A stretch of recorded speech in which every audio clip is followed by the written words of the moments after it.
now we're big.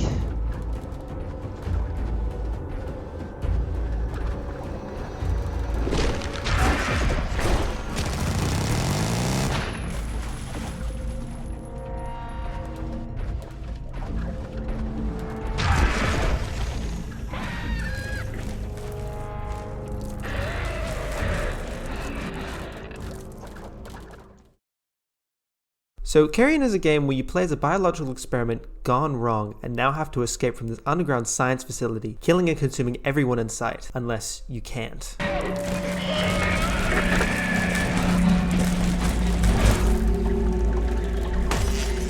So this game was developed by a small Polish studio called Phobia Game, which is pretty impressive seeing as it only consists of like 4 people. The game was published by Devolver and released on July of 2020. I remember seeing this game revealed in the Devolver Showcase in 2019, along with all the other shit that happens during those presentations. And I thought that the reverse horror or the you are the monster concept was pretty cool, and it managed to stand out among all the other stuff during that E3. And then 2 years later I finally got around to playing it, and the game's good, not great, but I enjoyed it a fair bit. So let's go over what you actually do in Carrion. Gameplay mechanics, sound design, all that kind of stuff. Well, mainly, you spend the majority of your time exploring, fighting, and eating, and getting upgrades. Pretty standard Metroid-esque gameplay. However, when I was playing the tutorial level, the thing that really stood out to me was just the unique movement controls and the feel of the game. The sense of the momentum and that speed that you can get feels great. You shoot out these long tendrils that grip onto surfaces, being able to swing and climb, making you aware of just how heavy your guy is. So, it's good. No complaints. Now, the main way you interact with most elements of the game in Carrion is with your right click. It shoots out a tendril letting you grab things like levers and boxes. This is also your main attacking tool, with you having to grab a person and pull them towards you so that you can devour them. I think this game does really well is selling that you are this alien thing hybrid monster, being able to hide in air vents, pipes, and generally having this terrifying lurking presence, with stealth being a surprisingly important mechanic of the game. This stealth-like gameplay makes the game way more entertaining, as you assume this monster perspective sneaking up on people and yanking them down to eat on them. You also eat a surprising amount of people that are just sitting on the toilet,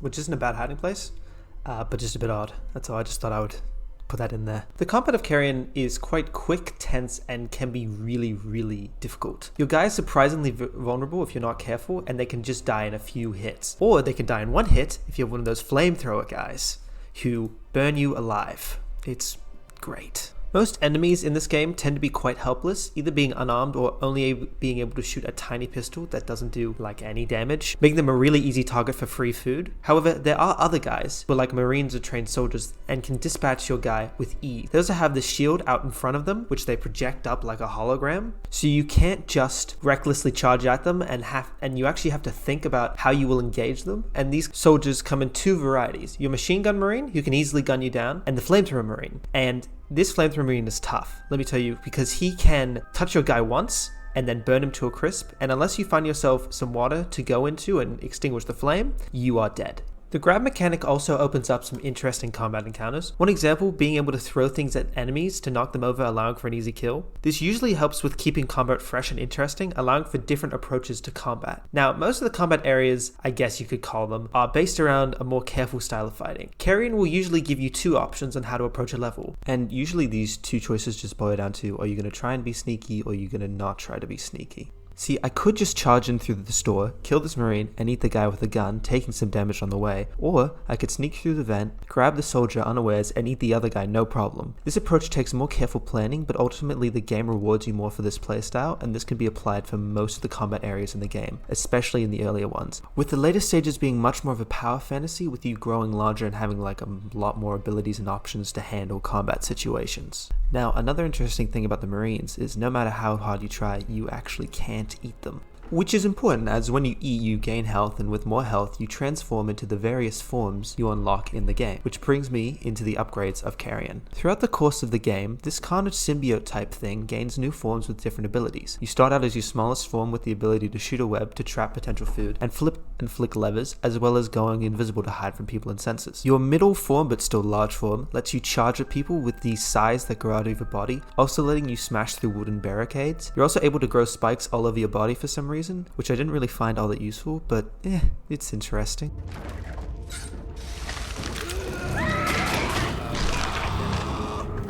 Your final and my favorite form turns you into this giant blob of destruction, being able to shoot out these prototype-like spikes that can disintegrate tougher enemies, with your final ability being able to create this bio armor, making you much tankier. I think this game does really well is scattering these upgrades around the levels, and it gave me at least a real sense of excitement whenever I got a new power-up because they were unique and powerful enough that I always look forward to what new ability the game was going to give me next.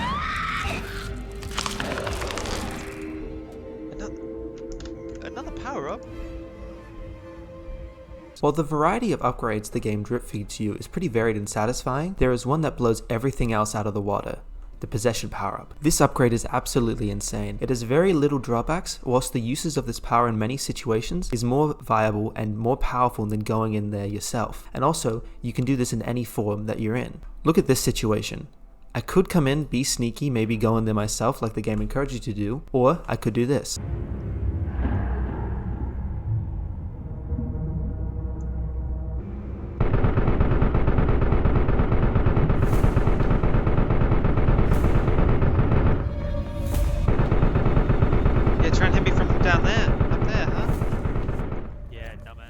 Look, it's just way too easy. Maybe if it was a bit less forgiving, seeing as you can only lose a bit of health if you fail the possession. I don't really know how this could be balanced. Maybe make it a bit more punishing or riskier, losing more health if it fails or having them be able to know where you are if they catch your possession. The sound design of Carrion is pretty good overall, especially the gross fleshy sounds of the monster and the scream people. Here, just take a listen. Okay.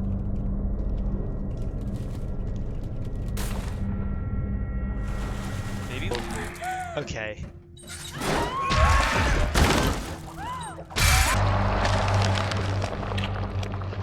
Biomass. See, I don't know what that really does for me yet.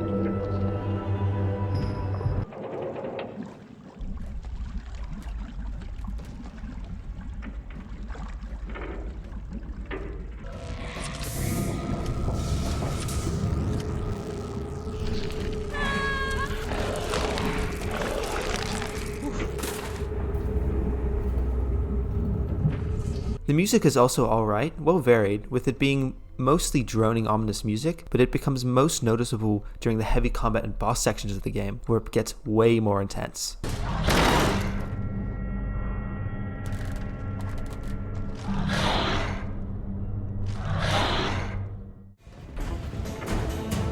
Oh, I see.